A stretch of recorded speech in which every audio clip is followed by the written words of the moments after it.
안녕하십니까. 동국대 비즈니스 데이터 애널리틱스 MBA 김경재 교수님의 예측 분석 수업 프로젝트를 진행할 발표자 류지혜입니다. 발표 주제는 데이터 분석을 활용한 기관의 사례 및 성과에 관한 내용이며, 저는 대상 기관을 국민연금공단으로 선정해 발표를 진행하도록 하겠습니다. 네, 우선 국민연금공단이 데이터 분석을 어떻게 정책적으로 활용 및 서비스하고 있는지 살펴보도록 하겠습니다.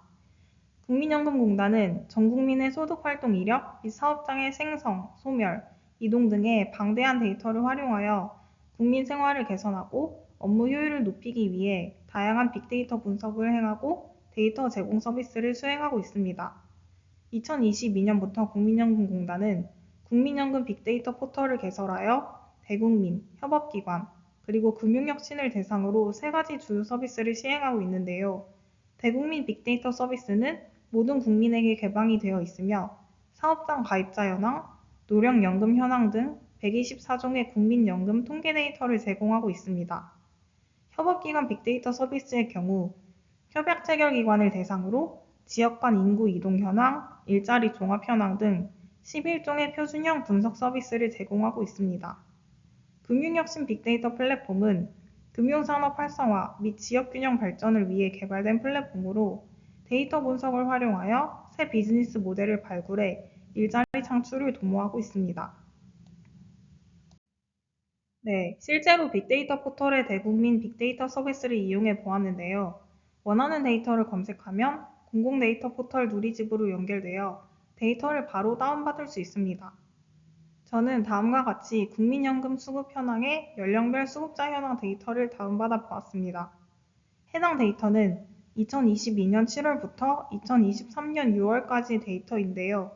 만 60세부터인 연금 수급 개시 연령 구간을 살펴보면 2022년 7월부터 시간이 지날수록 점점 해당 연령 구간의 수급자 수와 수급 금액이 두드러지게 증가하고 있음을 확인할 수 있습니다. 이와 같이 국민연금공단은 대국민 빅데이터 서비스를 통해 국민들이 현 시대의 사회적 인사이트를 파악할 수 있도록 하고, 제공 데이터를 연구 및 분석 자료로 활용할 수 있도록 하고 있습니다. 빅데이터 포털에서 제공하는 협업기관 대상 서비스와 금융혁신 빅데이터 플랫폼의 경우 별도의 인증 및 신청 절차가 필요하여 직접적으로 서비스를 이용해 보지는 못하였지만, 다음과 같은 서비스가 제공되고 있음을 알 수 있습니다. 협업기관 서비스는 협업기관 이용자가 협업과제를 신청하는 등의 절차를 거쳐 국민연금 데이터를 활용해 데이터 행정을 실현하고 성과를 공유할 수 있도록 합니다. 금융혁신 플랫폼은 국민연금공단과 전라북도가 협력하여 구축한 통합금융 빅데이터 플랫폼으로 지역 내 핀테크 기업과 스타트업이 국민연금 데이터를 활용하여 새로운 금융 서비스를 개발하고 지역 경제 활성화에 기여할 수 있도록 하고 있습니다. 네, 이어서 앞서 살펴본 데이터 기반의 서비스를 통해 국민연금공단이 실질적으로 국민 생활 개선에 기여한 대표적 사례에 대해 살펴보도록 하겠습니다. 공단은 암호화된 데이터를 연산할 수 있는 동형 암호 기술과 국민연금 납부 정보를 결합해 신용평가 모형을 개발하여 국민연금을 성실히 납부한 55만 명의 납부자를 대상으로 신용 점수 가점을 부여해 국민 생활 증진에 기여하였습니다. 그리고 국민연금 빅데이터 포털을 구축하여 유관 정부기관 및 민간 기업에 자동으로 정보가 제공되게 함으로써 71개 지자체에 적기 내 정책 수립이 가능하게 되어 연간 약 1억 8천만 원의 비용 절감 효과를 낳았습니다. 또한 해당 포털을 통해 전국 휴, 폐업 사업장의 데이터가 신속하게 제공되어 전북 군산 등의 6개 지역을 산업위기 대응 특별지역으로 지정하여 신속한 국비 지원이 가능하게 되었습니다. 이 외에도 산학연과의 협업을 행하였는데, 전주시청의 장애인 중심 힐링센터 입지 선정을 데이터 분석을 통해 지원하였고, 좋은정보기술과 협업하여 연금 관련 이동 상담 서비스를 제공하는 슈퍼트럭을 개발하였습니다. 또한 전북대, 전주대, 원광대에 데이터 이용 실무 교육 과정을 개설하여 인재 양성에도 힘쓰고 있습니다. 네, 국민연금공단의 데이터 분석 기반 국민생활 증진 및 업무 효율 개선 사례는 2023년 데이터 분석 활용 공모전에서 우수 사례로 선정되었습니다. 해당 공모전은 행정안전부 통합데이터분석센터에서 주최한 행사로 공공기관을 대상으로 데이터 기반의 사회 문제 해결 사례를 발굴하고자 개최되었습니다. 우수 사례로 선정된 국민연금공단의 해당 사례는 최근 3년 이내 수행된 데이터 분석 결과를 정책 실행 과정에 활용하여 성과를 거둔 사례입니다. 네, 공단의 사례를 살펴보면 기초수급자의 근로능력 평가주기 연장, 즉 유효기간 연장을 위한 타당한 근거 자료 제시와 연금보험료 국고 지원 미신청자 해소를 위한 수혜 가능성이 높은 대상자 예측 후 제도 안내를 추진 내용으로 했음을 알 수 있습니다. 전자는 기초수급자가 노동할 수 있는 능력을 갖추었는지의 여부를 판단하는 근로능력 평가 주기를 연장하게 될 경우 기초수급자는 더 긴 기간 동안 평가를 받지 않고 보조금 수급 상태를 유지할 수 있게 되는데 이러한 평가 주기의 연장에 대한 타당성을 데이터 분석을 활용해 뒷받침함을 의미합니다. 예를 들어 건강 상태가 악화되었거나 고령 등으로 인해 근로 능력이 지속적으로 제한된 상태라면 이는 평가 주기 연장의 근거가 될 수 있습니다. 후자는 연금보험료 국고 지원을 받을 가능성이 있는 사람들을 데이터 분석으로 찾아내어 해당 대상자들에게 지원 제도에 대한 정보를 안내함으로써 미신청 상태를 해소하고 혜택을 받을 수 있도록 지원하는 것을 의미합니다. 네, 첫 번째 추진 내용인 근로능력 평가 주기 연장에 대한 배경과 성과는 다음과 같습니다.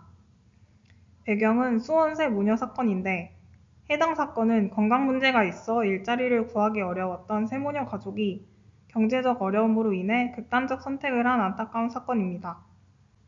이 사건은 대한민국 사회에 큰 충격을 주었고 복지 사각지대의 노인분들을 위한 사회 안전망에 대한 필요성을 다시금 강조하는 계기가 되었습니다.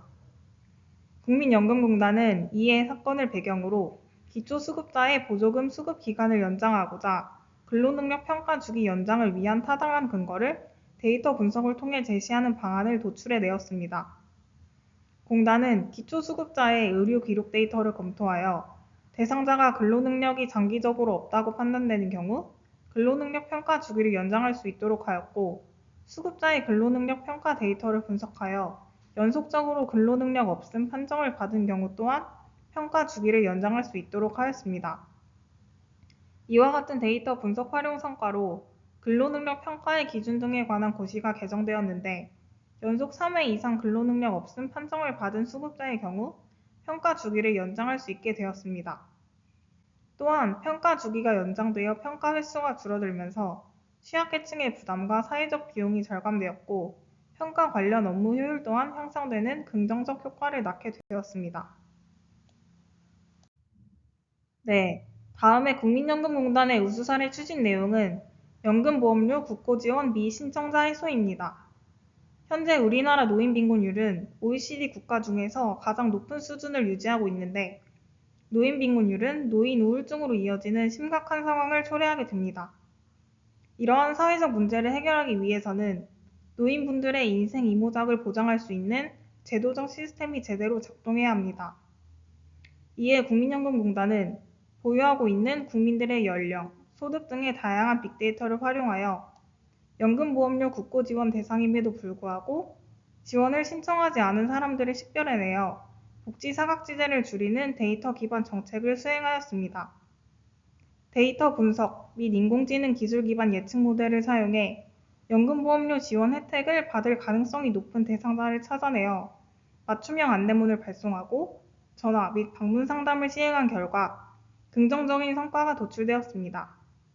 연금보험료 지원이 실질적으로 전년 대비 36.9% 확대되어 국민 부담이 완화되었고 데이터 분석을 통해 가능성 높은 대상자에게 선제적인 안내를 실시함으로써 업무 효율 또한 향상되었습니다.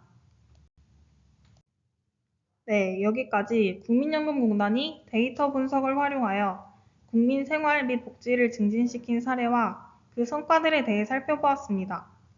데이터는 사회적 문제를 해결하고 광범위하게 긍정적인 효과를 도출해낼 수 있는 값진 자원으로 데이터를 제도 수립과 정책 수행에 기술적으로 잘 활용하는 것이 상당히 중요하다고 생각됩니다. 향후 데이터 분석 기술이 공공 분야에 활발하게 활용되어 복지, 치안 등 보다 광범위한 사회적 문제 해결에 기여할 수 있기를 바라며 발표를 마치도록 하겠습니다. 감사합니다.